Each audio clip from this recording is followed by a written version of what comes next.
Sure, of you? yeah, Okay. sure. Because it won't be short, because I'm gonna say everything awesome that you do. Shut up. And that'll take at least 15 minutes No. of your time. Good. So just get signed in. So we are streaming this on YouTube.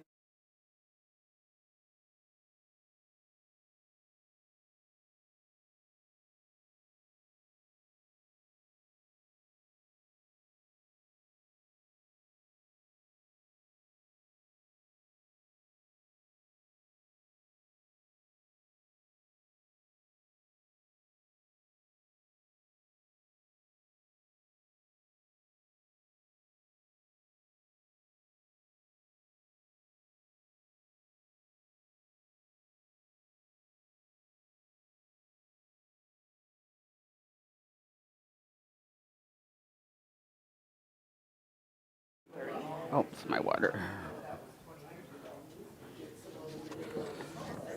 Lord. Long time no see, I didn't even recognize you back there.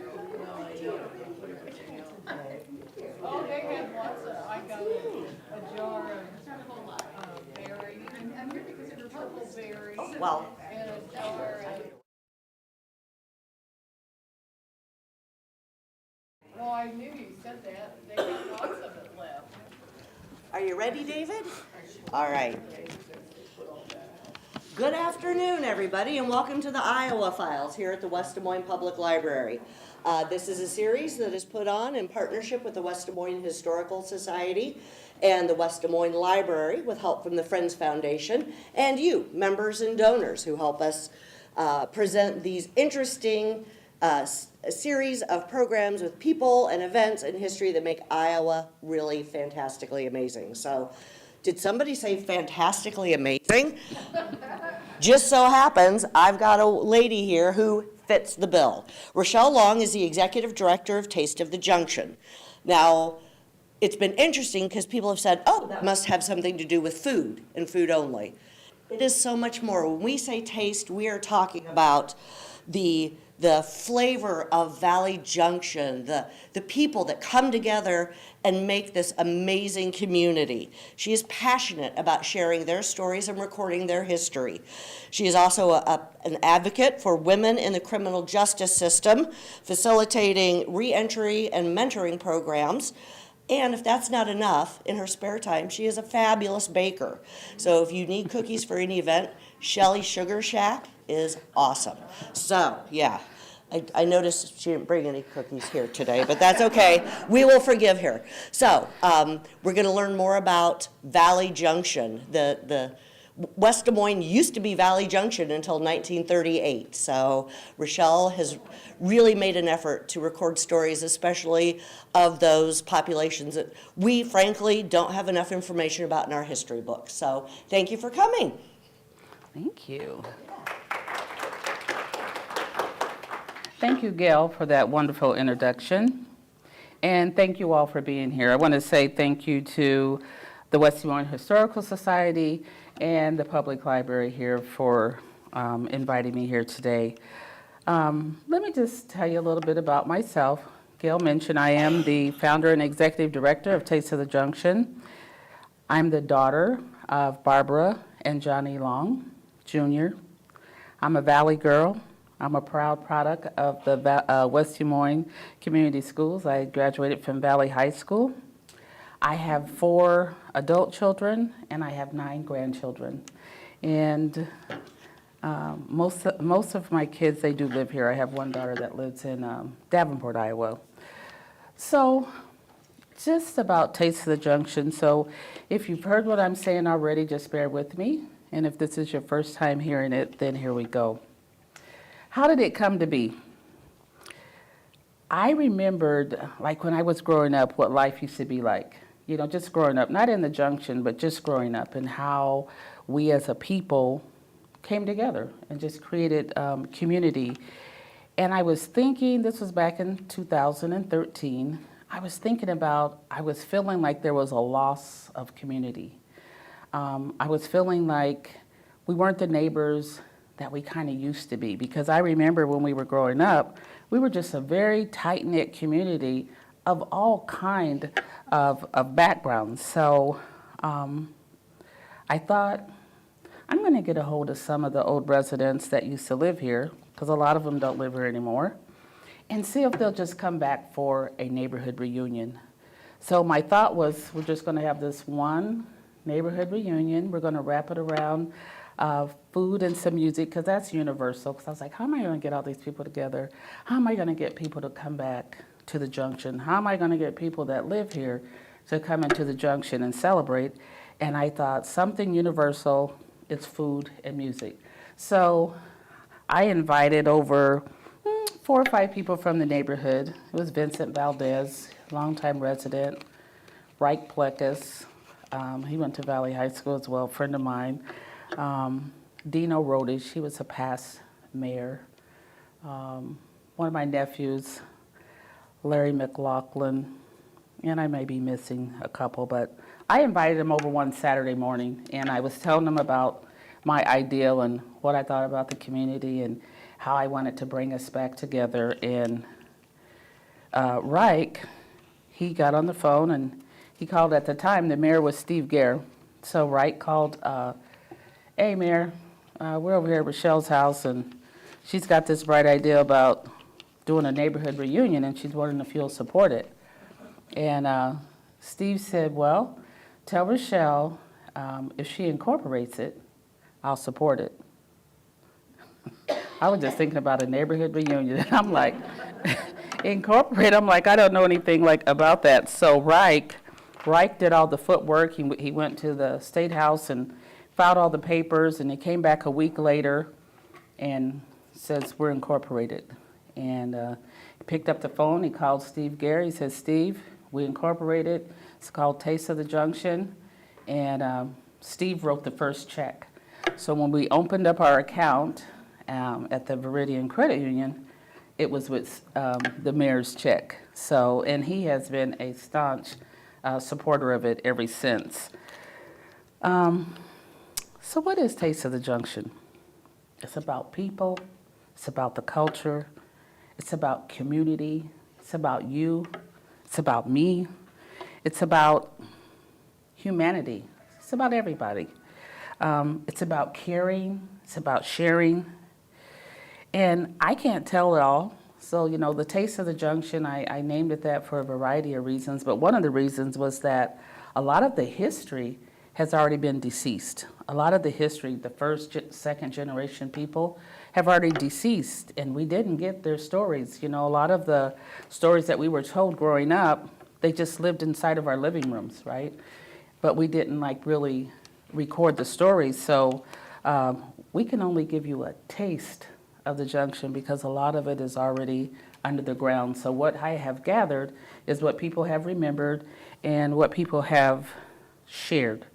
There's so many stories. I can't tell them all, but every year we reach out on social media and on our website platform, and we ask people if you have a story that you want to share with us. And it doesn't matter, like, if you lived in the Junction, if you worked in the Junction, or you come to play in the Junction. A lot of people played in the Junction that didn't live in the Junction. A lot of people that don't live in the Junction still come to play in the Junction. So they're like, how do I get my name? How do I be a part of this thing called Taste of the Junction? And it is truly open to anyone that ever lived in West Des Moines. And at one time, Valley Junction was West Des Moines. So it doesn't matter if you just moved here or if you've been here 3, 4, 5, 6 generations. If you have a story about Valley Junction that you want to share, we will take that story in and publish it. And it's really unedited stories. We let people tell the story, and besides just fixing, you know, typos and things like that, we print the stories as we receive them.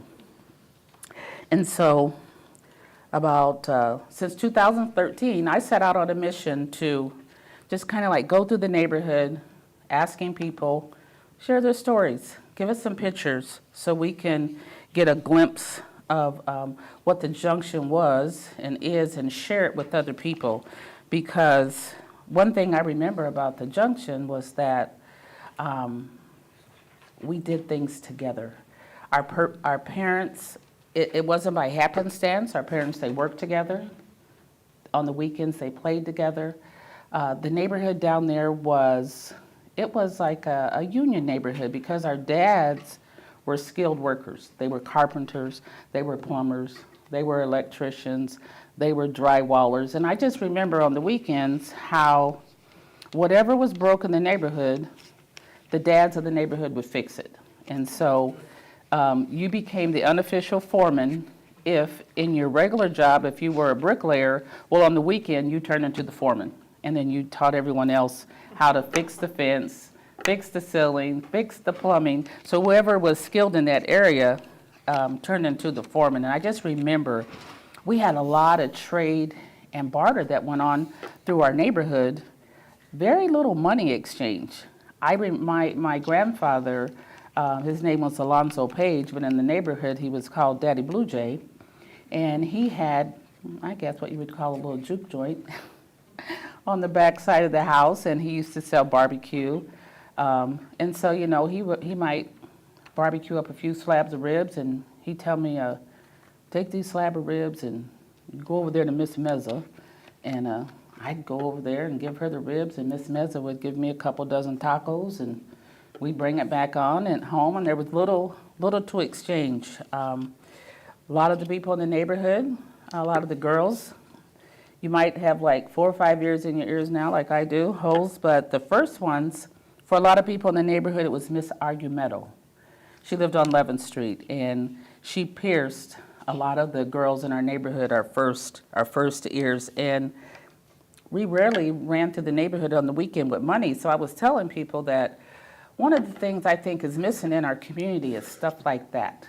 Trading, bartering, and sharing our skills with each other on the weekend, because we both got to have a way of life. But Monday through Friday, we pretty much can do that. But then on the weekends, I still encourage people, share your skills, share your time, share your talents right in your own community, because there's a lot of people that they may not have money, but they may have a pot of spaghetti. They may not have money to pay you, but the men are out there working, and the moms would be in there cooking up chicken or spaghetti or tacos or enchiladas, and that was kind of the pay, and the men were okay with that.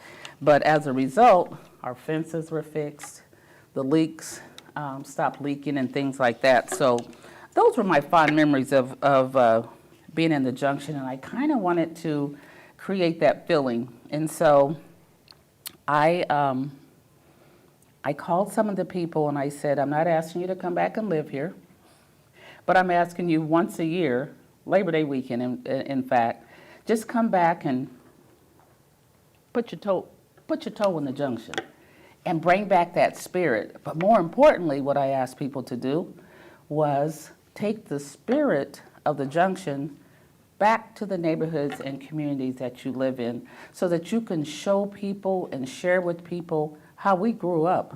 We grew up together. It wasn't hard, because our parents purposed. They purposed to be together. So we went to Catholic churches, we were at Baptist churches, we were in Jewish spaces. I mean, we shared cultures. We went to weddings. We were at each other's funerals. So we learned each other's cultures. Well, you know, at a young age, I learned how to corrido, right? And they talked about, you know, we'd be at the Catholic church and they're sitting down, they're getting up, they're sitting. And I'm like, what?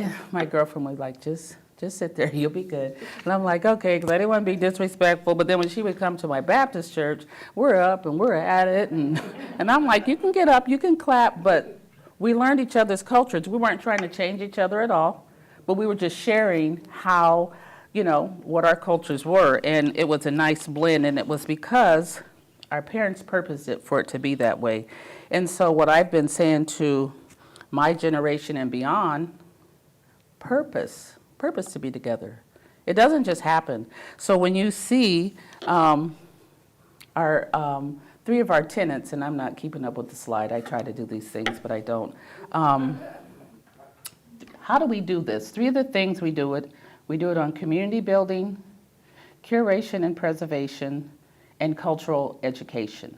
So our biggest event that we have, it's Labor Day weekend, and we invite the whole entire community to come out. These are pictures from this year, and it's like from 2 to 10, and I mean from 2 to 10, there's dancing in the street. We have a variety of music that goes through. We try to incorporate the youth, and we have really good ties with West Des Moines schools. So the beginning of the day is more youth-centered, and we have youth performances and things like that. And then as the evening grows, it gets a little saucier and saucier, but not to the point where a little kid, even 11, 12 months old, around 9:30, 10 o'clock, the little people are still dancing in the street. So it's really family-friendly, and it's something that you can bring your whole family to. If you haven't been before, I would encourage you to mark your calendars for Labor Day weekend. This year we made it be a 3-day event. We have what we call the Junction Speaks, and that's my favorite, because that's where you get the history, you get storytelling, you get the slideshows, and we kind of pass the mic and we give people opportunity to talk about what life was in the Junction. This year, we have honored several families, and we were so excited. We got to come into the Valor Ballroom, and we had a capacity.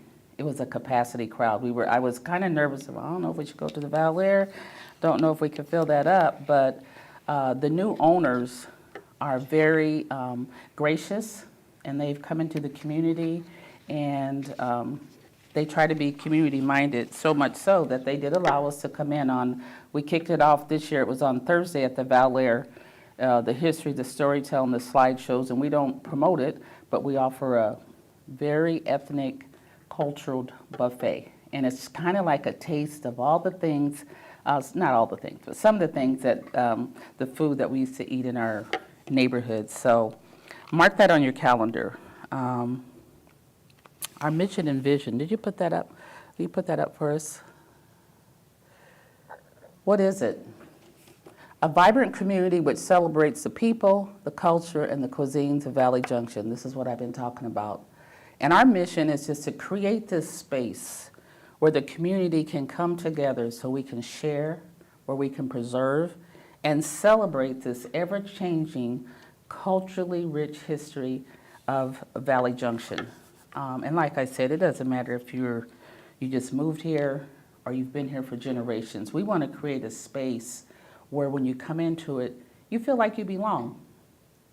Not like I'm an outsider coming to this event. No, we want people to come in and we want you to feel like you've been here 3, 4, 5 generations, even if you haven't. So we purposely pick our entertainment and our food and our vendors to make sure that it pulls a multicultural crowd. So if you've ever been to a Taste of the Junction event, it looks like gumbo, because it's a little bit of everything and everybody, and everyone feels welcome, from 1 year old to 99 years old. And we've had all of that on the street at the same time. You can move. So when you look at there, I put the who, the what, the where, the when, and the why. So for me, the why was, I wanted to find a way. First of all, my mom and dad, they were just huge civic-minded people. They loved Valley Junction. They loved West Des Moines. So my mom and dad often would be at the West Des Moines City Council meetings. My dad was really astute. He would be in the planning and zoning meetings, and he understood what was going on. So as West Des Moines was growing, he said to the city officials, make sure as you're growing, don't forget about the junction. Don't forget about the people. As you're building and as you're growing, and yeah, we want West Des Moines to grow, don't forget about the people, because at that time, West Des Moines was growing, and they were always investing money in the Fifth Street Business District. But my dad said, don't forget about the people. And so my mom and dad turned into the unofficial voice of the junction at the city council meeting. So when I moved into the area in 2000, I built my home. I joined the Valley Junction Residential Association, and it was those peoples, it was those elders that taught me how to love our community and what to do. So I thought, how can I help extend their legacy? Because they were getting upward in their ages, the 70, 80, and they were just not tired, but their bodies were growing tired. Their spirit was alive, but their bodies were growing tired. And I thought, what can I do to help extend the legacy, to help extend this work that all these people like in our community had started? And so I said, I'm going to start this thing called, I didn't start Taste of the Junction, right? And I thought, this is going to be my way of extending the legacy. My mom always, Rachelle, get on the city council. I said, no, Mom. I'm not city council material. However, I'm a more of a culture and on the art side. And so this is my way. This is one of my whys. This is my way of extending my mom and dad's legacy in this community that they love so much. The other why is if you ever go into like the hardware stores, you see these little books and they are like West Des Moines, Winter Heights, Clyde, and I'd be there waiting to check out and I'm fanning through these books and I'm like, where are we at? And I'm like, okay, and I'd see, but there was just so many books and I didn't see the people that nurtured me, the people that mentored me. I wasn't seeing them in these books. And so that was another reason for why I said, I'm going to create something so that when we're not even here anymore, that people will be able to see and read about the people of the Junction. These panels that you see are just, this is just a sample of what we call our pop-up history museum. They're double-sided panels, so before you leave, just kind of peruse through them. And if my sister would, turn that people panel around. My sister Valerie, go ahead and turn it around. And then you can just see a sample of not all the people, but as many people that we could remember from Valley Junction. We have the last names of the descendants of Valley Junction. And this is in by no way all of them, but at the time of print, these were the ones that we could remember. And like I said, we put the message out and say, if you want your name to go on the descendant panel, please let us know. So a lot of these people said, yeah, we come from the Junction. We have got ties to the Junction. So when you see those names, that's a lot of different cultures. That's a lot of different people. And those people right there, they taught us how to be community. Did we agree on everything all the time? No, we did not.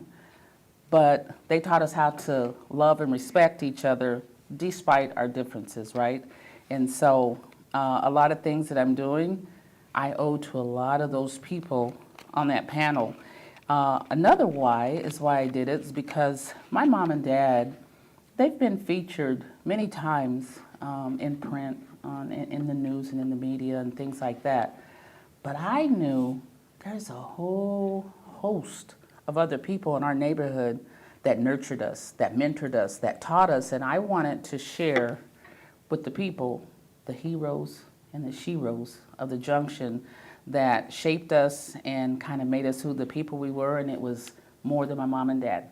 My mom and dad were out there leading the way, but trust and believe there was a host of people behind them being the wind beneath their wings. And, they just didn't have sometimes the courage to speak, but they were united in voice. And so my mom and dad became the voice, but by no means were they the only ones that were loving and caring and sharing about the Junction. So a lot of those people, they may not mean nothing to a lot of people, but they mean the world to us. Every one of them, every one of those families, they had a pack in the Junction. Every parent could tell you what to do. So it didn't matter if you weren't, if your parents were not around, anyone in the neighborhood could correct you. They just had permission to do so. That's another thing. I said, we got to get the community and the unity back in the community so that the youth and the people coming up can know that any one of you can help them. Any one of you can kind of correct them. Any one of you can kind of guide them. Those were the things that helped us, because my mom and dad didn't have all the answers, and sometimes, you know, they were working very hard and they weren't around, but there was always somebody in the neighborhood. I see you over there. I'm gonna tell your mama when she come home. You're like, and so just walking through the neighborhood, you'd walk by certain people's homes and it would just make you walk up a little straighter, because you knew they were looking out their window, looking at your behavior. And so we really were raised by the people in the junction. That's another thing that I just think needs to come back, is that we need to care more. We need to share more and correct people when we can. And if we train our families up to let them know, now, if you see Miss Renee, you better respect her. And if she tell you something, you better do it. If you see Jenny along the way, if she tells you something, listen, right? A lot of times we have, in our culture now, you can't tell my kid what to do. Well, when I grew up, pretty much every adult could tell you what to do. And I just think we're better for it, because like I say, our parents, they weren't around all the time, but there were always eyes on us. And it wasn't judgmental eyes, it was loving eyes. It was caring eyes that were on us at all time, and we knew it. And so it helped us be better citizens, at least while we were in the junction. Let's see. So these are just some pictures. So, you know, sometimes a picture paints 1,000 words, right? And these pictures paint more than I can say. When you just look at these pictures, you see community, you see unity. I mean, and we have people now that are just coming from near and far. They're lending to the fabric of the city, because they're hearing about, what's this thing called Taste of Junction? It's just a lot of people coming together, and we've been there 12 years, we've never had an incident. The police said, this is the easiest job. And I talked to other people, other police on the force, and one of the younger, cause she said, I'll never get this job. She said, because this assignment goes first. The police just love to do it. She said, because it's just, it's always a joy, and they've never had to police anyone. They're just a part of the fun. They go to every stand, they get to eat free. But they really do. They take care of us, but they've never had to intervene on anything. It's just one of those spaces where even a little child at 9 or 10 o'clock, the family still feels it's okay for their little one to be dancing on the street. So there's the mayor up there. One day, one of the festivals, he came, and him and Sally, they parked their lawn chairs and they sat there all day. You see our city councilwoman, she's in the room. She's our at-large city council, Renee, and Marilyn Scepter, and my sister Valerie. So Renee can't get emotional, but she always supports, not just with her mouth, not just with her presence. And it's easy to write a business check because it's the business money. Renee writes her own checks, and some of her checks are larger than some of the business checks. You know what I'm saying? And so Marilyn in the middle, been knowing her all of my life, and she never knows what we're gonna do, but every January she just writes me a check. She said, I don't know what you're gonna do. You're gonna do something. This is from me and Steve. And then my sister Valerie, she's here today, and there's a lot of us, but my sister Valerie is right above me, and she calls me her day one. Because since day one, it's like no matter what, we have a huge family, but usually when either one of us is doing something, we're there for each other. So I appreciate you being here today. My family, when we first started, my daughter, this is my oldest daughter, Natasha. She's my ride or die. They don't volunteer, they get voluntoed.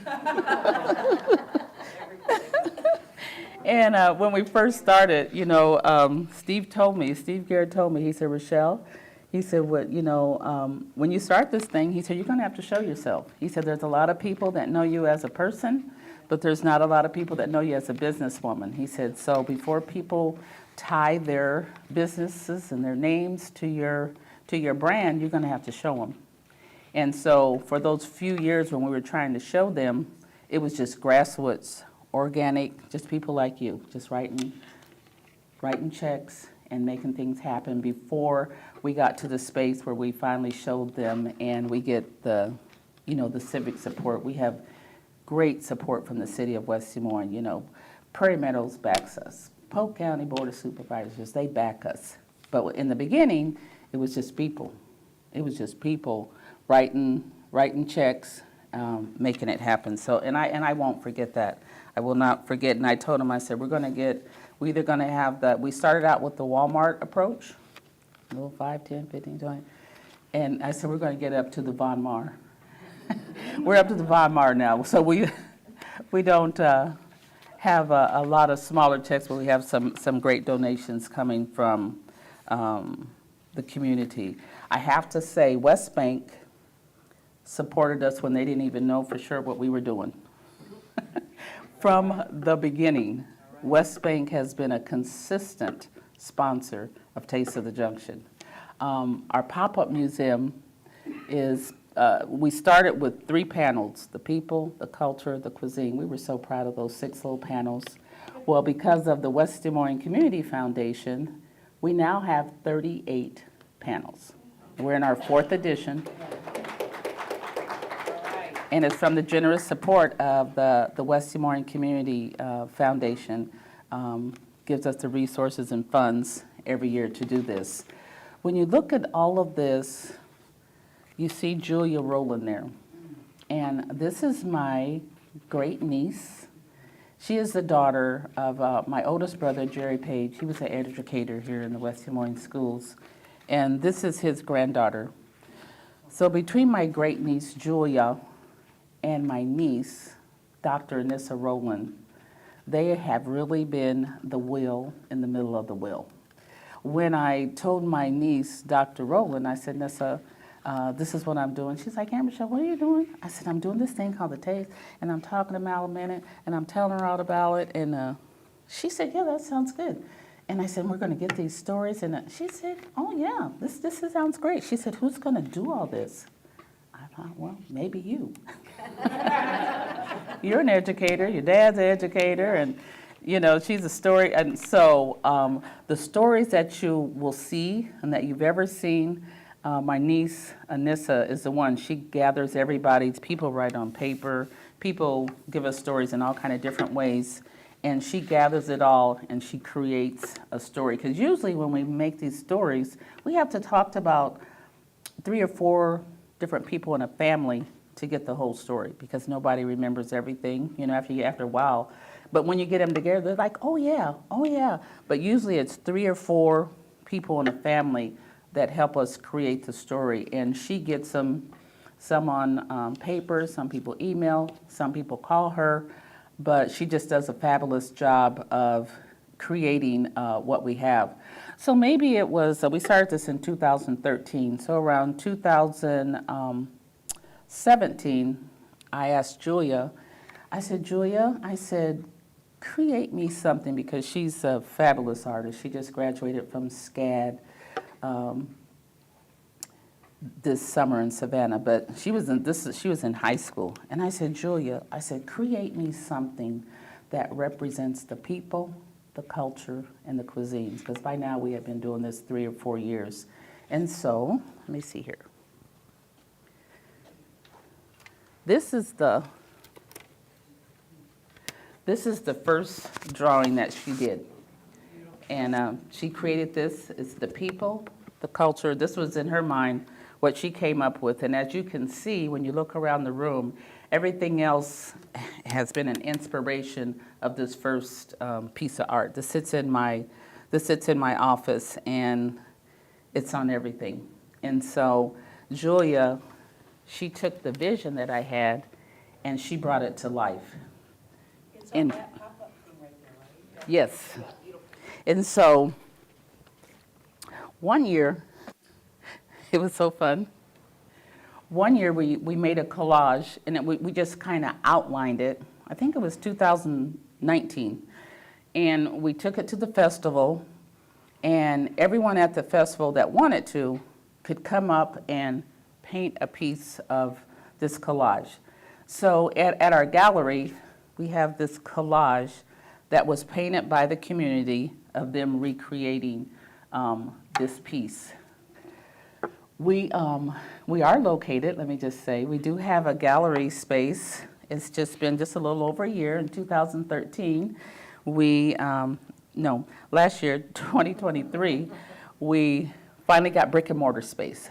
So our gallery and museum lives inside of the Eddie Davis Community Center. We're at 1312 Maple Street, and it's on the John and Barbara Long Honorary Roadway. So real proud of that.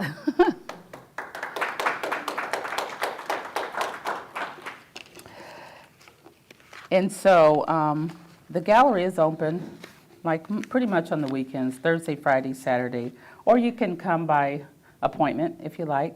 And a group of people if you want to come, if you want to bring a field trip of people so you can see the whole entire museum. It is absolutely worth seeing. Like I say, it's 38 panels. They're double-sided, and you can just peruse through and see the collection of stories that we've gathered over time. Every year we honor different people. So you look on the wall and our heroes and sheroes are sitting up on the wall, and I think I have a slide that tells me the history, the piece. Yeah, right there. Yep. So we've gathered, like on that slide back there, the descendants, we have like 193 surnames so far, 38 origin panels, and that's what we call these panels because they're like family stories. We have over 50 family stories in our database, and then 12 canvas portraits. And the portraits, they live inside of the gallery. And like every year since like 2017, we highlight 1 or 2, 3 people in the neighborhood, and Julia will paint their picture on canvas. We give the family a copy, and then we keep an original in our gallery. So I would encourage you to maybe schedule a field trip sometime so that you really can see the full essence of what I'm presenting today, because this is just a taste. There we have a full gallery. Go back to the numbers. Yep, right there. So when you look at, like, what is the impact that we're having? And sometimes, some years I wonder were we having any impact at all? But we've really grown into a thing. And so when you look at our numbers, we have over 2,000 Facebook followers. And as you can see, on Facebook, most of our followers are coming from Des Moines. But you can go down the list and see who on Facebook has liked us and following us and keep track. If you're on social media at all, if you're on Facebook, this is a good way to follow us, see what we're doing, and keep track of us.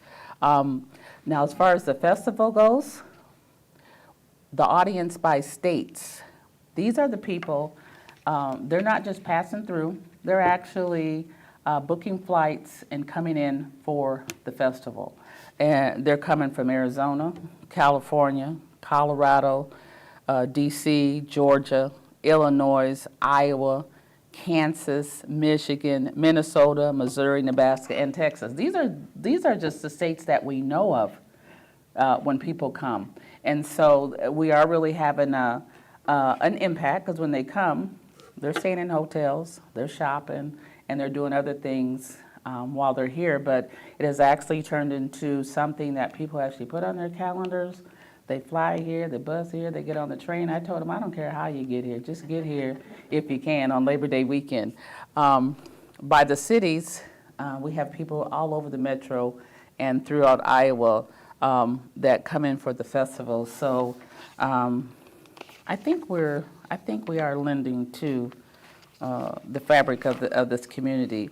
So now I had something I wanted to, there was a, oh yeah, so Sally Dix, she's the director of Bravo Greater Des Moines, and if you're, they give tons of money to nonprofits all over the city and state, right? And so Sally, they just had the Community Foundation hosted an event called Donor Connect, just like August 28th. And it was the topic, they have different topics. This topic was artful impact. And Sally said that thriving cultural communities that are accessible and integrated and enhance the area's creative vitality was the topic. And it was to help continuously flourish community. The importance of arts, culture, and heritage is a regional priority. And I would like to think that we're lending to this regional priority. Sally said, a healthy cultural ecosystem goes beyond the quality of life. And arts and culture, she said, drives the economy. They support education and jobs, and they advance every sector in our region. And so I think we're helping move the needle on that. We're bringing culture, we're bringing people. People are actually coming in from different states to be a part of the fabric of our community. And so I want to go to some other comments. Yeah, right here. So here's what some of the people from the community are saying. And I have to start with Steve because he wrote that first check. When he was mayor, he said, I was able to attend and participate in many wonderful and important events in the city of West Des Moines. In my opinion, the Taste of the Junction was the most culturally important because it celebrated the city's beginning as a railroad town with a very diverse population. Taste of the Junction brings generations of families together whose history started in Valley Junction, like mine. I am a fourth-generation West Des Moines resident, and it allows many Central Iowa residents to learn more about the history of West Des Moines, and it showcases and celebrates the cultural diversity that West Des Moines has embraced since its beginning in 1893. This celebration blesses all of Central Iowa, and this was from our former mayor, Steve Gare. Pretty impressive. Next one, please. And then we have our very own Renee Hardman. She's our at-large city council member. She's a lot of things. She's also the current CEO of LSI. Renee said, Taste of the Junction is such an impactful organization that engages the community in lifting up a sense of culture and heritage. It is vital that we preserve our heritage and tell our stories. If you don't know where you came from, how can you shape your future?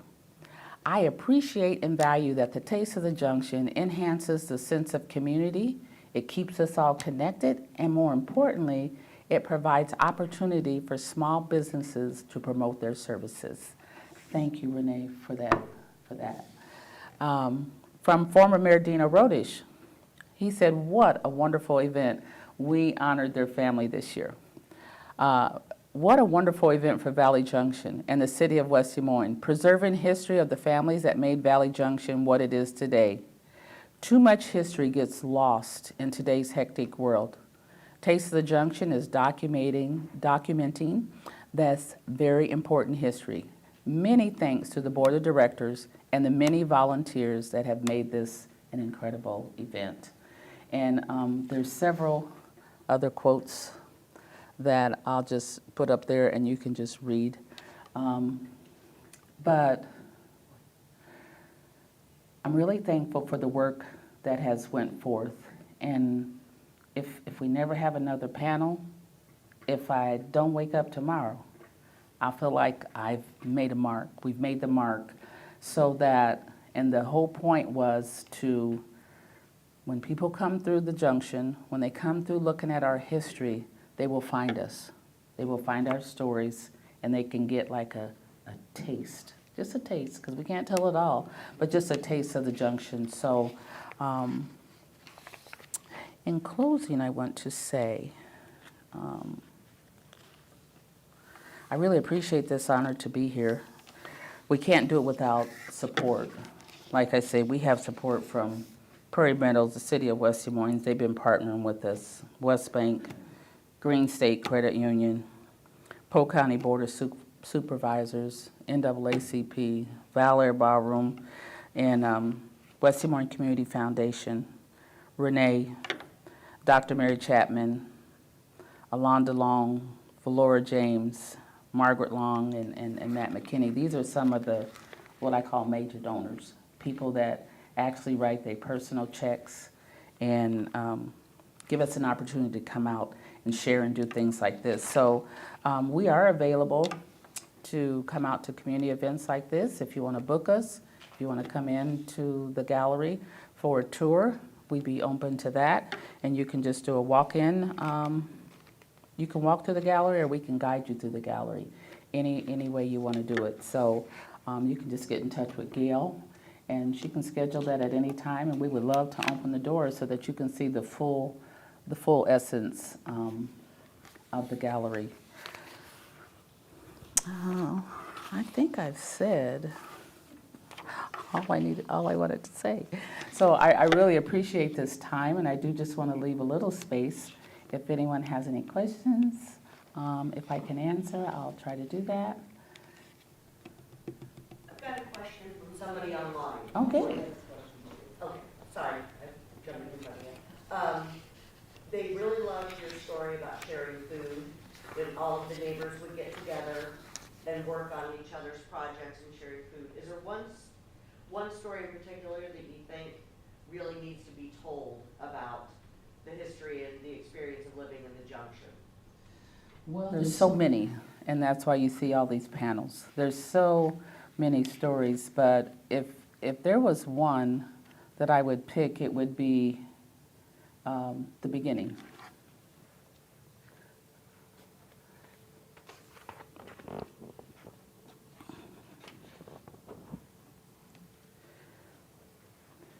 And this is across the tracks. So when a lot of people of color migrated to what is now Valley Junction, they lived across the tracks. Now we might call it redlining today, probably call it redlining back then as well. But if you were of color, you was on this side of railroad, and it was called across the tracks. And so this picture here, I want to get back to this mic. This is a picture of across the tracks. So when you see this space right here, this was the neighborhood, and as you can see, there's Fifth Street over there, right? And so when you see this across the tracks, that's this. It was right by Johnny's Vets Club, and it's where a lot of our families came from. And for when we created this, these were the families that we could remember. Let me see.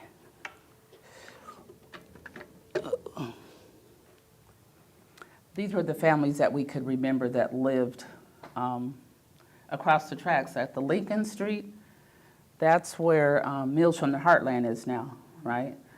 But there was a thriving little neighborhood that had the Hispanics and the African Americans lived in these spaces, and sometimes they lived in different houses. So they might have started here, because this one says the Pages, then the Underwoods, right?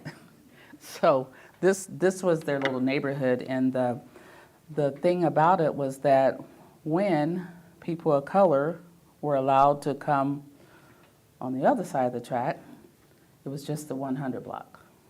So a lot of our homes, a lot of our history, where do you live? 106, 123, 118, 127. That was by design.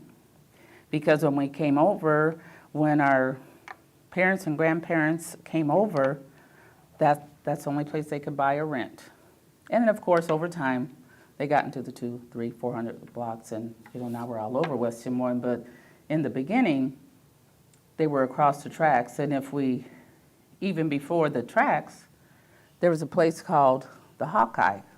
A lot of our fathers worked at the Marquette cement plant, and behind the cement plant, there was a neighborhood. This was before OSHA. Before OSHA. But, so some of these families moved here, most of them, in fact.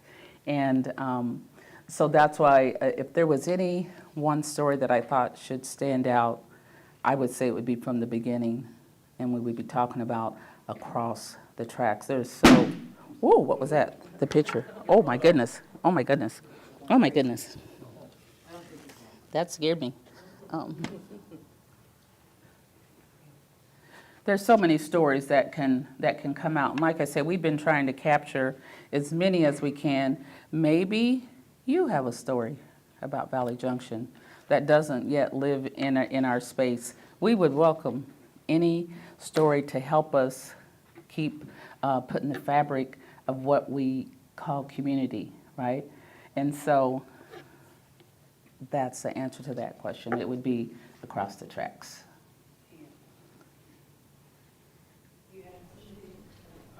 Jonathan and Barb Long, Mm-hmm. can you tell me who they are? My parents. Yeah, yeah. John and Barb Long. That's my mom and dad. Yeah.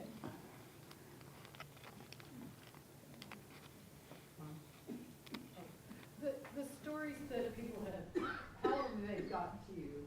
Are they like get written down in a book that people could, look through, or are they?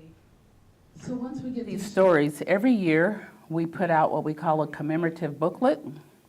And so we have since 2013, 14, 15, so we have about 10 or 12 books now. And so the stories that we gather are in this book. And they're also on our website. So if you go to our website, www.tasteofthejunction.org, those booklets are also on our website. So you can actually flip the pages and see the books. I think we need to get 2024 and our 2023 book on the site, but those books do live. So once we have these stories, they live on our website, and then we also publish them the year that we create them in a commemorative booklet. Which is good. Yeah. Yes, ma'am. I don't have a question, I just have a comment. And I am Rachelle's sister, she is my day one. But I wanted to add, John and Barbara Long, we worked with the, I get choked up. The city of West Des Moines. They were the first residential persons to get a roadway, honorary roadway. When we initially applied, when Dad passed in 20, because they did everything in the community. They did. They helped whoever needed help. We didn't have no respect of person. They helped. They built the foundation for the Eddie Davis Community Center that is down on Maple, which has the food, the clothes, the dinners. I mean everything, helping people. So they had volunteered and had been honored across the city, across the state, across the nation. So for that reason, we went to the city of West Des Moines and said, we want to name Maple Street, not Maple Street, but an honorary underneath Maple Street. So after a few, thank you Renee and others from the West Des Moines City Council, a few minutes, because first they said we don't have a policy, we've never done that before. Okay, let us help you. How about we all come together and make this possible and give an opportunity for others to be recognized at coming after them. So it was, what, 2 years ago? 2 or 3 years ago? Last year, That's it. 2023. Woo, 2023. I'm by somewhere after that. So they did approve 14th and Maple has the honorary sign, 5th Street, 8th Street, and 1st Street. So to God be the glory all the way from the beginning, 1st Street, all the way through down as far as Maple Street goes. But another story that I remember is when Mom and, I get choked up. Do you need a hug? Yeah. When they built their house, right? This was 1969, I believe. But they wanted to move across Grant. Are you kidding me? That's not gonna happen. You're not coming past Grand Avenue. No, we can't do that. It kind of relates to what Rochelle was speaking to. The people of color was across, started behind the cement plant, then they could come to, across the tracks, but that don't come over. But anyways, they were unable to find it. What was unable to get approved to move on the other side of Grand. So they decided to build a house from scratch. And the community came together because they And did. We lived in another home up on 9th Street for almost a year. While they built the house, because we could only afford to do so much at a time. Yeah. Yeah. But through it all, friends, partners, yeah. All that I'll skill never labor. forget the electrician, he just wanted a 6-pack of beer done. You know, stuff like that. But we worked together and they helped build 123 11th Street. That was community also. And I just want to say, I'll be remiss not to say this. When you look at the Rodish slide, Dina Rodish was the mayor, but Miss Mary Frances Rodish, she carried a big stick. She championed for our neighborhood. Before my mom and dad was championed for the neighborhood, Miss Mary Frances Rodish championed for our neighborhood. And so there's remnants of that. So if you go into Holiday Park, I think there might be 5 or 6 diamonds now. But there's a Rodish field, there's a Kimball field, and there's a Turks field. And so Dino, because we did their story this year, and so he told me about how his mom, they used to have card parties on Fridays at their house. They used to live on the corner of 12th and Maple. And they would often have little card parties. And so Mr. Turks, the Kimballs, were frequent at the card parties. And so at one of those card parties, they were talking about Miss Mary Frances, and they said, we need a girls softball diamond. Because at the time, they just had the boys baseball. And so Miss Mary Frances and the Turks, and so how this worked out is that the Turks and the Kimballs, they were city workers. You know, one of them worked for Parks and Recs. And so this is Dino telling me this story. He said, so it was just over a card party that they said, you know what, we're going to go to the city and we're going to tell them that we want a softball diamond for the girls. And so this was like back in 1963. And Dino said the first year, while they were trying to develop the lower part of Holiday Park for softball, the boys' baseball diamond, he said the first year they shaved off the mound, because, you know, the boys, they have that mound when they pitch from, but the girls, it's flat. And so he said the first year they had them shave the mound off so that the girls could play on that field. And then eventually, of course, what you see now in the Holiday Park is well visited. It's just a wonderful park, and those fields are still there, Kimball, Rodish, and Turks. So sometimes you see names and you're like, how those names get up there? There's a story behind that. And Miss Rodish, Dino said, she got a lot of credit for it, he said, but it was also the Turks and the Kimballs sitting down at a card party, just trying to, you know, figure out the neighborhood and how they can make things better. And they said the girls deserve a space to recreate as well. So I think that's Mr.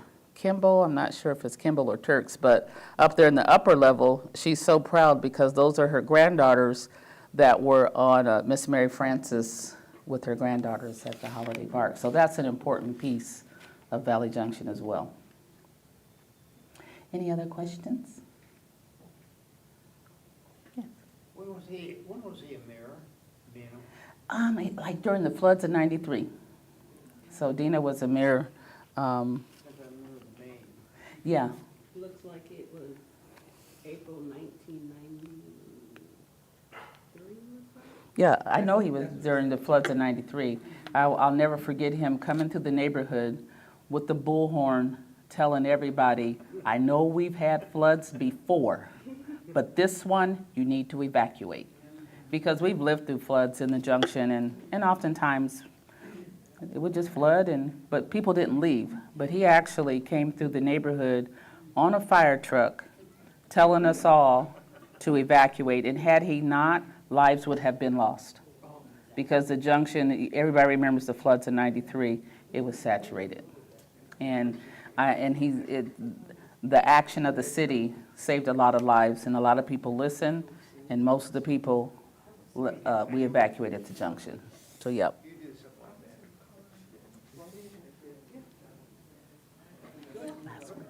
I'd just like to, I don't really have a question, but I would like to. Hi, everybody. I'm Renee Hardman, West Des Moines City Councilwoman, member at large. And I really just want to say a couple of comments because it's really heavy on my heart. And I want to first of all thank Rachelle and her team and her board for keeping history alive. As you all sit here and you listen, I hope that you learned one thing about this area, how important it is to the city. This is our humble beginnings. This is where West Des Moines was born. West Des Moines was not born where Jordan Creek Mall is and all of this other stuff. It's growing. It wasn't born where Top Golf is, okay? It was born in this area with good people. And the taste is keeping that alive. The taste is saying, we aren't going anywhere until you understand about our history.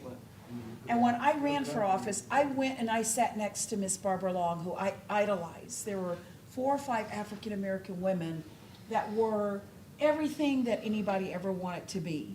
It was Miss Willie Glanton, Barbara Long, Evelyn Gay Davis. They were this group of black women that you watched and you said, I just want to be like them. Because they were always trailblazers. They were always running against the tide. Okay, what they did was not easy. Okay, they set the path for me, actually. And I was so honored when she blessed me about running for office. And I have a picture of her sitting next to her at a church. And it's one of my favorite pictures because I needed her to bless this process that I was going through. When I knocked on doors, when a white man told me that colored women aren't elected in city council. That was just 6 years ago, okay? 6 years ago. So preserving our history is important, and what Rachelle Long and her team and her family are doing is critical. I think anybody that runs for office in West Des Moines should sit down with the Taste of Junction for an interview to understand how West Des Moines became what it is today. So I just want to say thank you. My sorority sat and had dinner in the museum, so if you ever want to have an activity there, you got to work it through them. And but we set up tables, we had caterers, and we had a meal there. It was fit for a queen, and we had meals there, and we were surrounded by all this history. And then Rachelle came in and she talked. So it's a good place to have an outing and activity. And then finally, before I take my seat, it takes money to run the Taste of the Junction. The Taste of the Junction is not just happening because Rochelle's just volunteering to do this, although that's about what she's doing. But it costs money. So even if you have $20, $5, $10, whatever you have to give, it's going to go to good use to keep promoting the city. So it can't operate by itself. I ask that you consider to support this organization, no matter how large or no, how much they'll take whatever you have. $20 goes a long way to sending out thank you notes and letters for support and all of those things. So if you like what you hear, you like what you see, I encourage you to support it financially in whatever small or large way that you can. But I just want to thank this family. I want to thank my friend Rachelle. She's a sister from another mother for me. I enjoy her so much. And she's doing great things for the city of West Des Moines. She's doing awesome things. Thank you, everyone.